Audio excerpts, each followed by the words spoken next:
Final question. I don't know if you were here last week when the Gorton and Denton by-election happened. Is it a seismic shift in the political kind of makeup of this country? Is it a sort of an exceptional standout case that will never happen again? What do you think? No, well, listen, I fought 2 by-elections in my life. One where I knew I wasn't going to win, Pontypridd, and the other one I should have won, Ribble Valley, but people wanted to send a message about the poll tax, and I lost that one. It was the 13th safest Conservative seat. 12 months later, Mike, I won the general election, right? So by-elections are a different animal all of their own. The Greens one, I mean, what an absurd campaign they fought. Some of their videos were in Urdu, sending one message to one part of Gorton and Denton. And yet, when the winner gave her victory speech, she talked about potholes. She didn't do much of that during the by-election, right? So the worrying thing for the Labour Party, right, is we all know their toast. We all know Keir Starmer's toast. The local elections, many of which he did not wish to take place in May, which are now taking place because, funny enough, the lawyers give him some good advice in the end, which is you're going to lose this in the courts. So he caved in on that once we had another flip-flop. So we got local elections in May. They're going to do disastrously badly. Then they're going to move on him, right? They are going to move on Keir Starmer. There's absolutely no two ways about it. Now, the other thing, so we all know he's toast, apart from him. The bread's in the toaster. We just don't know when it's going to pop out and how black it's going to be, how burnt it's going to be, you know? So there's that. The other one is family voting, right, which is against the law. Yes. When I was on How has nothing happened about that? Well, hopefully the Electoral Commission will take action on this because they have, James Cleverly's written to them. And when I was a Member of Parliament, I used to be on the Council of Europe. And one of my little jobs was to go around countries observing elections. So I've been to Russia, Ukraine, Armenia, you name it, right? I've looked. One of the things I used to look out for, family voting. Really? It was invariably, right, a male who would take in females into the polling station, invariably. And it would be them who would tell how to vote. No. That's not how it should work, and it is against the law. Legislation was passed. I think it was Lord Robert Hayward was behind the legislation. And so the Electoral Commission need to get to grips with it. I'm amazed that the officers within the polling station did not take action. Observers aren't allowed, Mike, to intervene and say, stop that. They're there as observers. Are they allowed to say to the officials? Yes, they are. There's something going on there. Yes. Well, what they did was they took the unprecedented action of releasing information about family voting as soon as the polls were closed. Normally they wait until a day or 2 days afterwards when a full report takes place. The fact that we need electoral monitors in the United Kingdom is a little worrying. You'd think that our democracy was rigorous enough that you wouldn't need international observers coming in. But nonetheless, I'm really pleased that they're there now because of these customs have been brought in from other countries. And it's got to be eradicated. You should not have family voting. It's against the law.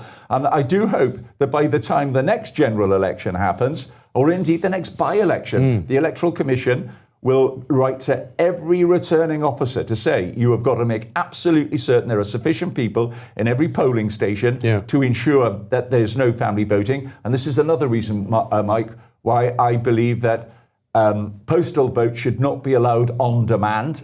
Because clearly you can get, let's say there's 8 people living in a house, they all come in, then you've got no control over family voting. And also there doesn't appear to be any great system of checks and balances in postal voting either, because you can register people and you will never know whether you've registered somebody that doesn't exist. As long as there's a registration, it's like somebody applying for a second driving licence. You get a driving and you go, well, there are 2 people living there, they're 2 different people, doesn't really matter, the pictures look a bit similar. If you can get the paperwork done, then you've got the vote, haven't you? Well, Mike, it's a shame, really, that Wes Streeting doesn't talk to Yvette.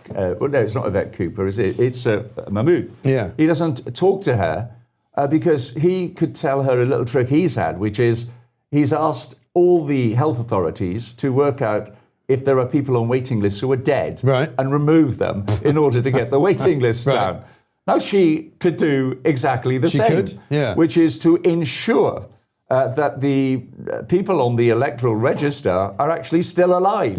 Otherwise, you've got people who are, still getting postal votes who are dead. I mean, how many postal votes are going still into people's houses who are long gone?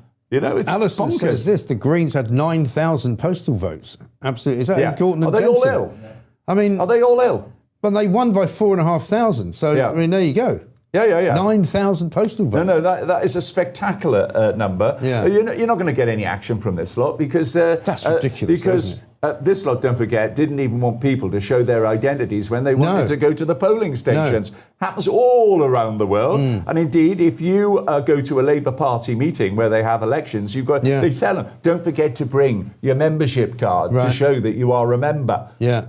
And yet they don't want that same rigorousness because they say that it frightens people off from voting. But Well, what it does is it stops fraud voting. But they want us all to have an ID card to walk around with, though. I mean, it's not, it doesn't really do much showing Have up they not thinking. flip-flopped on that, I think Mike? they have. I can't remember now. I mean, I think we're up to about 19 flip-flops and U-turns, but God knows. As I say, Unbelievable. Mike, I think the one message that I've taken, and it's taken me a little while, 18 months, is that Keir Starmer, let's forget, he is not useless.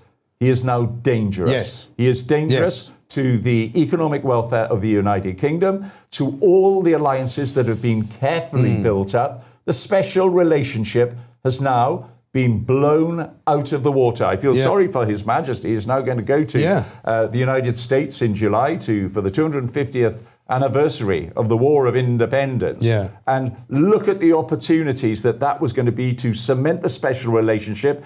We're now sending the King and Prince William to try and save the special relationship. I mean, I think they'll probably manage to do that, actually, because Trump is a big fan of the royal family. And they're far more estimable characters, whatever you may think of them, than Starmer ever would be. And also, they're not having their strings pulled by anybody. You know, they're actually able to do what they want to do on their own, and they can go and represent Britain properly, as opposed to this kind of, broken, useless, hopeless individual called Keir Starmer, who doesn't seem to know what being British even means. Well, it takes something, doesn't it, for the President of the United States to talk more highly of France and Germany than he now believes of the United Kingdom. I sent a message out via Twitter yesterday to say, this is not the United Kingdom. This is Keir Starmer. You're deeply disappointed, so are we. Yeah, absolutely right. Nigel Evans, great to see you. Thank you very much indeed.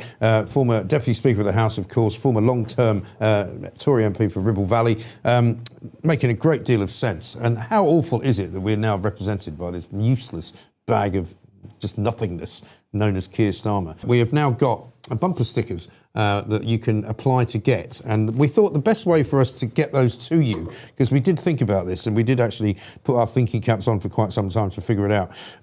Basically, we thought, what's the best way to get these out to people? And we think the best way is for you to send us a stamped addressed envelope. It has to be, I'm afraid, a C5 envelope, which is basically this kind of size, right? It's that kind of size. So you'll be able to fit the Mike Graham Show Home and Common Sense thing inside it like that, right? So what you do is you send a stamped addressed C5 style envelope to the Mike Graham Show, and it's PO Box 257, Battle, East Sussex, TN33 3FS. That's F for Freddy, S for Sugar. And we will send you one out for free, and you can stick it on the back of your car, the back of your tractor, the back of your motorcycle or your even bicycle, if you have one. And we'll be very much looking forward to you all applying for that. And as I say, bear with us. We'll try and get them out to you as soon as we possibly can.